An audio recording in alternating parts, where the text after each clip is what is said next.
Hello everyone, and welcome to my Days of Lies official channel. I hope everyone is having a wonderful day.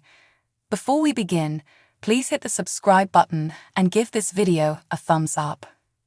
Stefan met EJ at a little tavern off the plaza to have a drink. Following EJ, Stefan wondered why he wanted to discuss after he informed him that the drink had not been poisoned. Stefan was informed that he wished to speak with Megan. "You're disappointed she didn't succeed?" Stefan inquired. "No, I was the one who tried to stop her," EJ said. Stefan was informed. Stefan was skeptical of EJ. "Why do you think she locked me up in the tunnels?" EJ wondered, said. "I figured you'd be her next victim," Stefan retorted. He laughed and informed Stefan what had occurred. Stefan inquired of EJ why hadn't he kept Megan's secret and taken over the company. "We're family, you're my brother, and I'll always feel a strong bond with you," EJ said. Stefan burst out laughing. After Stefano reminded EJ of his love for family loyalty. Stefan's father had never met their father. "Actually, you remind me a lot of him, and I go so far as to say you're more like him than I am," EJ says. Admitted. "Thank you, I believe," Stefan said. EJ admitted that he had been incorrect to reject Stefan and Gaby's peace offer. "I think it's about time we started working together as a united front," EJ said. He stated that he was positive Megan will return. "You don't put your trust in Dimitri," Stefan observed. Dimitri was too close to his mother, they contended. "It wouldn't surprise me if he's agreed to carry out her nefarious plan," EJ said. Stefan inquired as to if they all believed they were still in danger. "We need to put aside our differences and deal with our enemy," EJ argued. "How do I know this isn't some 3D chess move designed to get me to let my guard down?" Stefan wondered. Stefan laughed when he was urged to trust him. After Stefan extended his hand and shook it. Lai was on the phone with someone at Wendy's apartment. "I'll send the money right away," Lai continued, "but you better come through for me." Gaby rang the doorbell. "What a coincidence. I was just thinking about you," Lai remarked. "How was that?" Gaby inquired. Lai stated that he had learned that Rolf had assaulted Gaby at the hospital. "You shouldn't have gone to see Megan alone," Lai pointed out. "That's what Stefan said, but I promised him that from now on, we'll do everything as a team," Gaby explained. Gaby explained that that day was an exception, and she took a gun from her purse. Lai retreated into his flat. "It's insane to me that Trask would let you walk free after you tried to kill Stefan," Gaby exclaimed. "I told you it was Megan Dimmerer who wanted Stefan dead," Lai stated emphatically. Gaby told Lai that she thought he was Megan's accomplice. "There's no evidence," Lai said. Gaby informed Lai that she would not tolerate another attack on Stefan. "You're not going to shoot me. You don't have it in you," Lai remarked. Gaby reminded Lai that she had murdered her first husband, Nick. Gaby implored Lee not to do anything that might land her in jail. "You assaulted Stefan at our engagement party. Who's to say you won't do it again at our wedding?" Gaby wondered. Lai promised he would never get involved. "I was a fool to ever give you the time of day, let alone love you, you sick bastard," Gaby declared. Gaby informed Lai that Stefan was her life's love and that she would do anything to protect him. "This isn't necessary, and I'm not going after Stefan," Lai explained. Lai swore he recognized there was no hope of reconciliation with Gaby. "Since when?" Gaby inquired. Lai informed Gaby about his conversation with Wendy and how she had urged him not to waste his life over Gaby. "So, I've decided to move on with my life," Lai explained. Lai informed Gaby that he had hired a matchmaker and displayed his profile on his laptop. "I've accepted that you don't love me and never will, and I'm not going to come between you and Stefan," Lai said emphatically. Gaby remembered hearing that from Lee the night before her engagement party. "I'm not saying I had any part in what happened to Stefan, but I will admit that I wasn't quite as ready to let you go as I thought," Lai admitted. Lai went on to say that he had been overcome by his emotions. Gaby yelled, "If I just became homicidal every time I was heartbroken." Lee contended that he was in a better place than he had been the night before. Gaby threw the rifle at Lee out of desperation. "If you let me live, I'm supposed to go on a date this evening, and if I meet the right person and we're a good match, then maybe I'll be able to move on from you. Not maybe, I must. I finally believe it's possible. I've finally come to terms with reality," Lee emphasized. Gaby sighed and lowered the rifle. "Fine, go on your date," Gaby responded, "but let me tell you something." Kristen urged Belle in the dimmer living room to talk to Brady regarding Rachel's shared custody.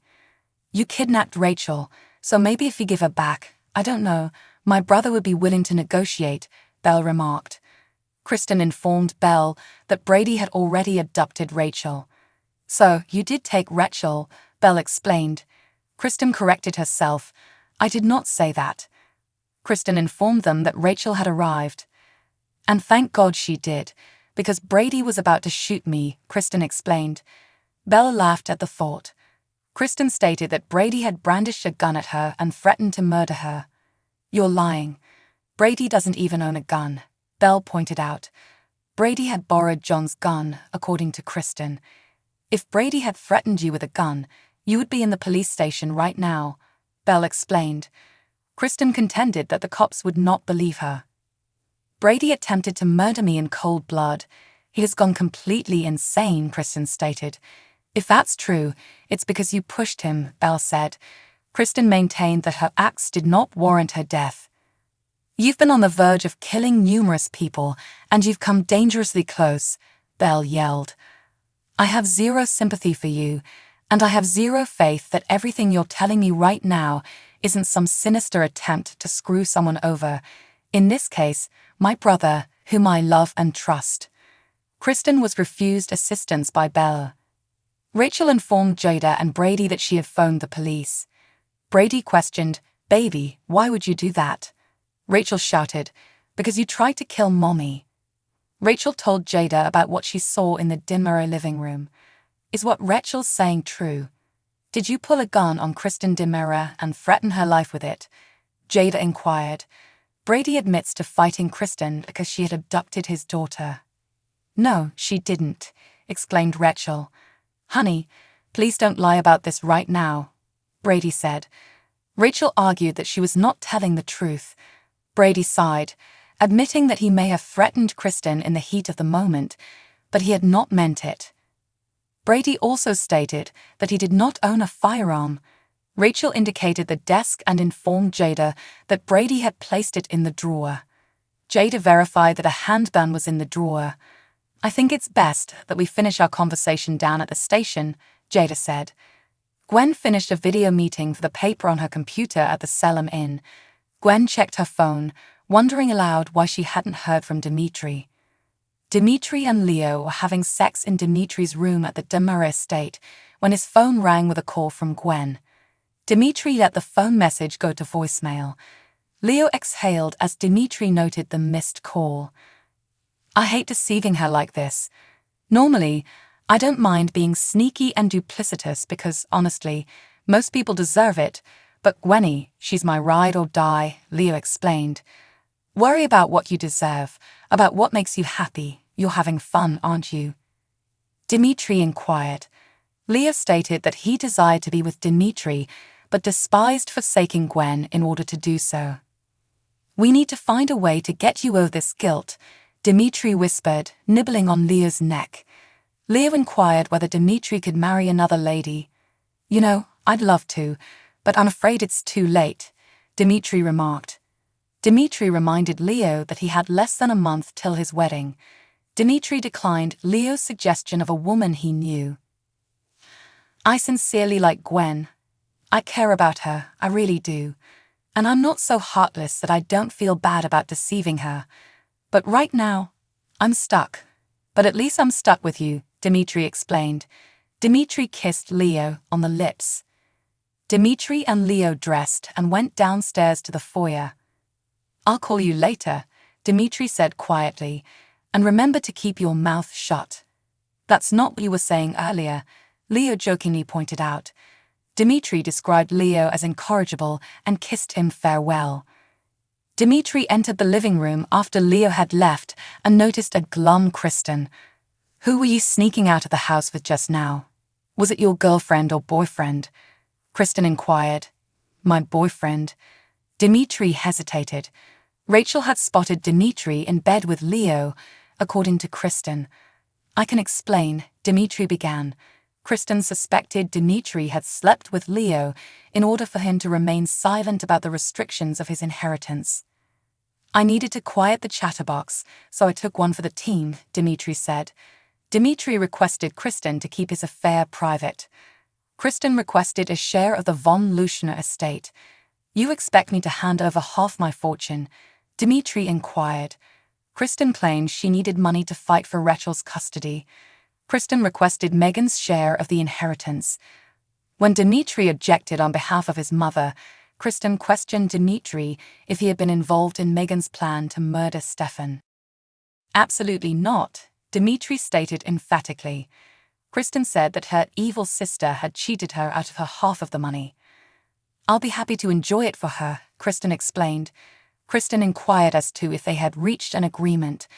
As Dimitri raised his glass, E.J. Stefan then entered the room. "We were just talking about how nice it's been getting to know you, and we were hoping that you could stay in touch," Stefan explained. E.J. Dimitri was told to leave. "So, you two are actually in agreement for once?" Kristen inquired. "We decided to call it a truce," Stefan explained. Dimitri said he was unaware of Megan's schemes. Stefan questioned, "Why should we believe that?"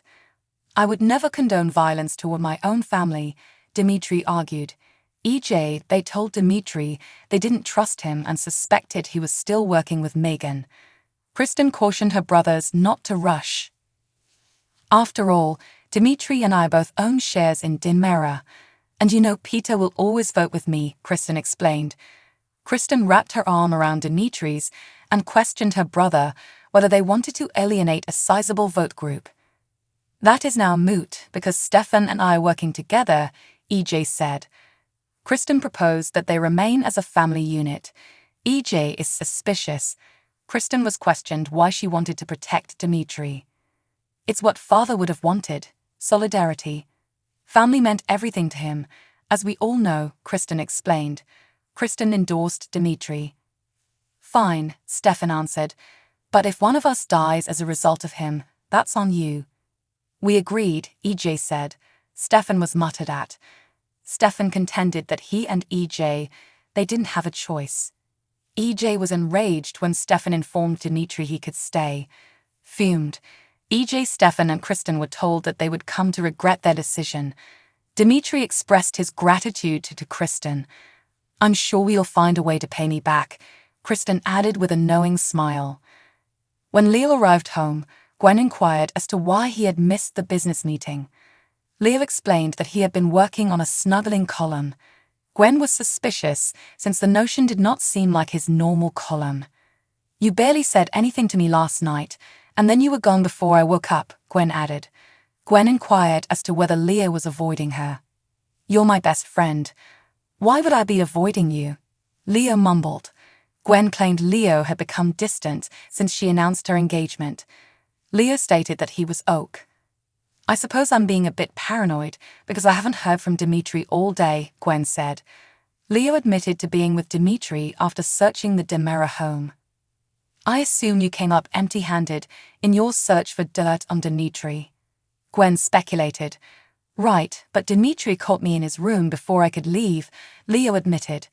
Gwen gasped as Leo mentioned that he and Dimitri had gone at it, like two animals in the wild. Leo assured Dimitri that he and he were okay. "Dimitri convinced me how much marrying you means to him, and though I have my reservations because I am so protective of you," Leo stated. Gwen acknowledged to being astonished. "I mean, when you have a thing for someone, it's very hard to change your mind," Gwen explained. Leo concurred. "The thing is, I saw another side of Dimitri. He's not the James Bond villain I thought he was," Leo explained. "He must have really worked his magic on you to make you flip like this," Gwen remarked. After a brief pause, Gwen inquired of Leo as to why he had spent the entire day with Dimitri. Leo lied and stated he and Dimitri were organizing a surprise for Gwen. Gwen, relieved, explained why she hadn't heard from Dimitri. "It means everything to me that my best friend and my future husband are getting along. You have no idea how happy you've made me," Gwen added. A guilty expression crossed Leo's face as Gwen held him. Jada questioned Brady in the questioning room at the police station. Brady informed Jada of his disagreement with Kristen. "I was pissed that she was going to use my daughter as leverage," Brady explained. As Jada began to inquire about the pistol, Belle entered the room and reminded Brady that she had cautioned him not to speak to the cops without her there. "My daughter already told Detective Hunter everything that happened, okay?" Brady responded. "Besides, I'm not going to lie." Brady contended that telling the truth was the best thing for everyone. Brady told Belle what had happened in the dinner living room after she sat down. "My brother knows he did something stupid, but it was born out of fear and desperation. He thought Kristen was going to run away with his daughter, and he would never see her again," Belle explained. "That doesn't give him the right to threaten murder with a gun," Jada pointed out. Belle reminded Jada that Brady had freely given a full confession. Thanks for watching. If you like this video, so please don't forget to subscribe my channel and don't miss any update.